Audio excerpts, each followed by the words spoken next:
नमस्कार दोस्तों। रीट के लिए साइंस की टेस्ट सीरीज चल रही थी जिसका अगला वीडियो है। देखिए आज के वीडियो का पहला प्रश्न, पोर्टलैंड सीमेंट में CaO कैल्शियम ऑक्साइड की मात्रा अधिक होने पर क्या होगा? तो जमते समय दरारें पड़ जाएगी। पोर्टलैंड सीमेंट में अगर कैल्शियम ऑक्साइड की अधिक मात्रा है तो जमते समय दरारें पड़ जाएगी।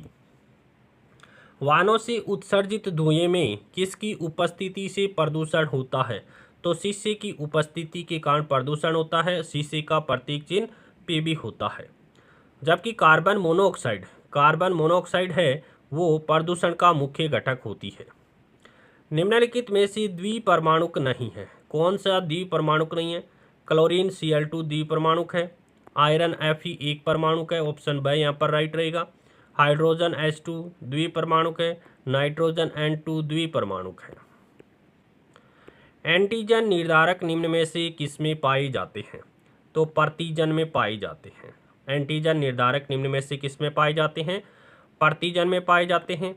प्रतिरक्षी किस प्रकार की प्रोटीन होते हैं? तो गामा ग्लोबुलिन प्रोटीन होते हैं।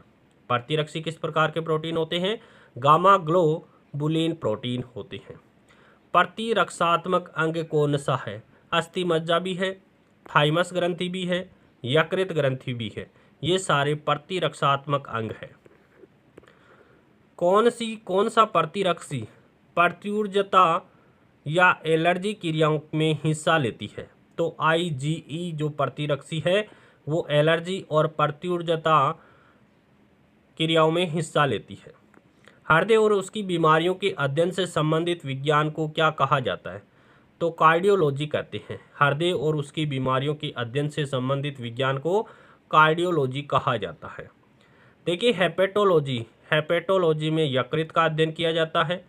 ऑस्टियोलॉजी में हड्डियों का अध्ययन किया जाता है और हीमेटोलॉजी में रक्त का अध्ययन किया जाता है। संचयक बैटरी में कौन सी धातु पाई जाती है? तो सीसा होता है। CH3 CH CH3 इस प्रकार की संरचना का IUPAC नाम क्या है?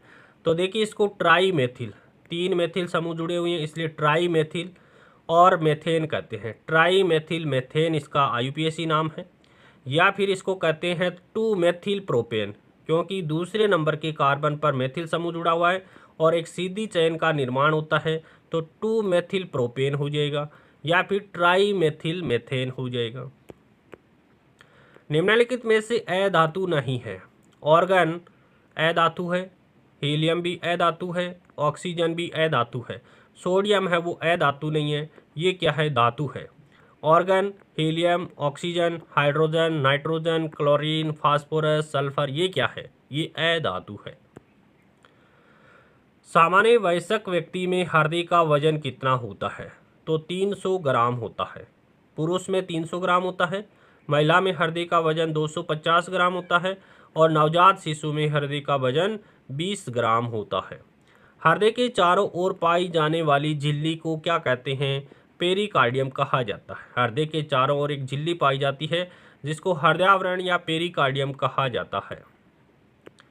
प्राकृतिक रबर की गुणवत्ता एवं तनन सामर्थ्य बढ़ाने के लिए इसमें सल्फर के साथ गर्म किया जाता है और इस क्रिया को वल्कनीकरण कहा जाता है।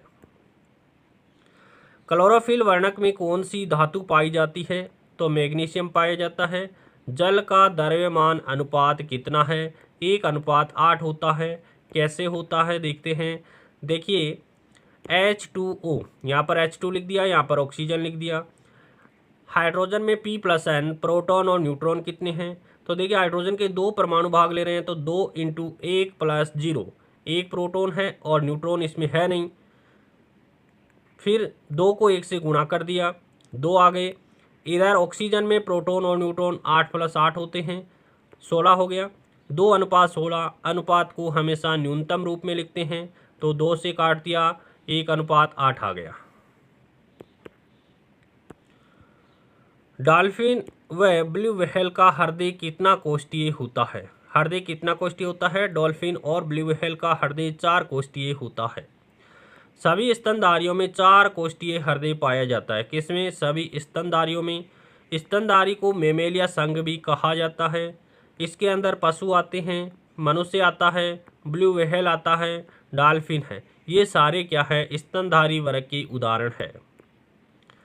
यदि कार्बन में कार्बन परमाणु की संख्या 3 है तो उसका पूर्व लग्न क्या होगा, तो प्रोप होगा। 1 के लिए मेथ आता है, 2 के लिए एथ आता है, 3 के लिए प्रोप, 4 के लिए ब्यूट आता है। आइसोब्यूटेन का IUPAC नाम लिखो। ये आइसोब्यूटेन है। देखिए, एक कार्बन के साथ इस प्रकार के 2 मेथिल ग्रुप जुड़े हुए हो तो उसको आइसो कहते हैं। ये दोनों जुड़ जाते हैं तो इसको आइसो नाम दिया जाता है। अब कितने नंबर के कार्बन पर जुड़ रहा है, एक सीधी चेन का निर्माण कर लीजिए। ये मान लीजिए सीधी चेन है, या ये मान लीजिए कि एक सीधी चेन है। तो इसमें 2 नंबर के कार्बन पर मेथिल समूह जुड़ा हुआ है तो 2 मेथिल।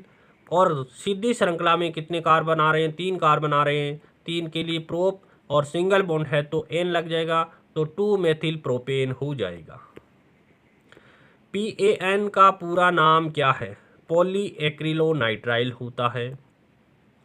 सर्वाधिक तन्यता किस धातु में पाई जाती है, सोने में पाई जाती है। तन्यता कहते किसको है, धातु के पतले तार के रूप में खींचने के गुण को ही क्या कहते हैं, तन्यता कहते हैं। 1 ग्राम सोने से 2 किलोमीटर लंबा तार बनाया जा सकता है। अमोनिया का द्रव्यमान अनुपात कितना होता है, तो 14:3 होता है। देखिए, द्रव्यमान ज्ञात करते हैं NH3, तो लिख दिया। नाइट्रोजन में प्रोटॉन और न्यूट्रॉन कितने हैं, 7 ही प्रोटॉन है, 7 ही न्यूट्रॉन है। 7 + 7 जोड़ दिए 14 आ गए। इधर हाइड्रोजन की बात करें, प्रोटॉन और न्यूट्रॉन की, तो हाइड्रोजन में 1 प्रोटॉन होता है, न्यूट्रॉन होता नहीं है। कितने परमाणु भाग ले रहे हैं, 3 परमाणु भाग ले रहे हैं, 3 लगा दिया। 3 को 1 से गुणा किया, 3 आया, तो 14:3 कट नहीं रहे हैं तो 14:3 ही आ जाएगा। हीरे के संबंध में सत्य कथन कौन सा है, तो हीरा कठोर होता है, बिल्कुल होता है। हीरा विद्युत का कुचालक भी होता है, ये भी सही है। हीरे की संरचना चतुष्फलकीय होती है, ये भी करेक्ट है, तो सभी यहाँ पर सही है। ग्रेफाइट के संबंध में सत्य कथन बताना है। ग्रेफाइट मुलायम व चिकना होता है, बिल्कुल होता है। ग्रेफाइट विद्युत का सुचालक होता है, बिल्कुल होता है। ग्रेफाइट की आकृति षटकोणीय परतों के रूप में व्यवस्थित होती है, ये भी राइट है। तो सभी के सभी यहाँ पर राइट हो जाएंगे।